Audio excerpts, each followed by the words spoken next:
বাংলাদেশ অভিমুখে রোহিঙ্গাদের অনিশ্চিত যাত্রার ৮ বছর পূর্ণ হলো। গত এক বছরে মিয়ানমারের রাখাইন রাজ্য থেকে বাংলাদেশে প্রবেশ করেছে আরও ১.৫ লাখ। ধারণা করা হচ্ছে এ নিয়ে অন্তত ১৫ লাখ রোহিঙ্গা বাংলাদেশে বসবাস করছেন, যার মধ্যে ১২.৫ লাখ নিবন্ধিত।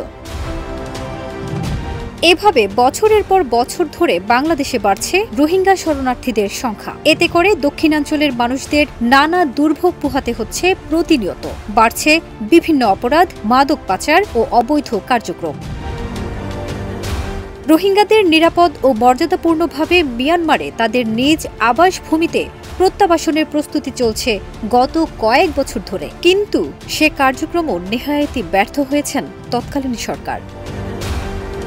এবার রোহিঙ্গা সংকটের টেকসই সমাধান তাদের প্রত্যাবাসনে কাজ করে যাচ্ছেন বর্তমান অন্তর্বর্তী সরকার ও প্রধান উপদেষ্টা ডক্টর মোহাম্মদ ইউনূস। কক্সবাজারে আন্তর্জাতিক সম্মেলনে তিনি ৭ দফা প্রস্তাব পেশ করেন। ২৫ আগস্ট রোহিঙ্গা সংকটের টেকসই সমাধানে আয়োজিত স্টেক হোল্ডার্স ডায়ালগে যোগ দিয়ে তিনি এ প্রস্তাব রাখেন।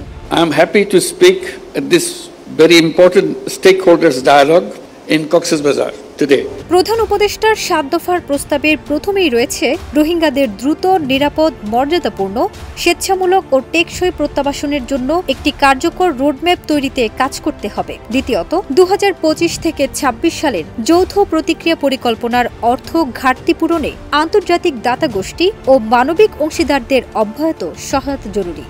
To have all our Rohingya guests to return in their own environment. On the 8th Rohingya Genocide Remembrance Day, with a heavy heart, I draw your attention to the forced displacement of Rohingyas and their exodus to Bangladesh from Myanmar.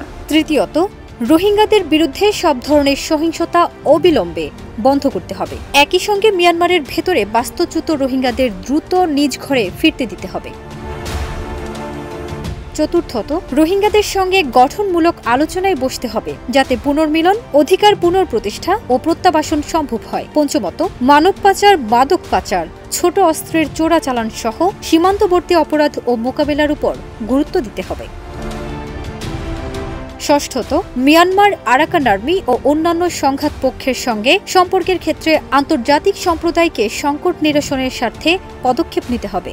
সপ্তমত, আন্তর্জাতিক বিচার আদালত, আন্তর্জাতিক অপরাধ আদালত ও অন্যান্য আন্তর্জাতিক সংস্থায় চলমান জবাবদিহি প্রক্রিয়াকে আরও গতিশীল করতে হবে।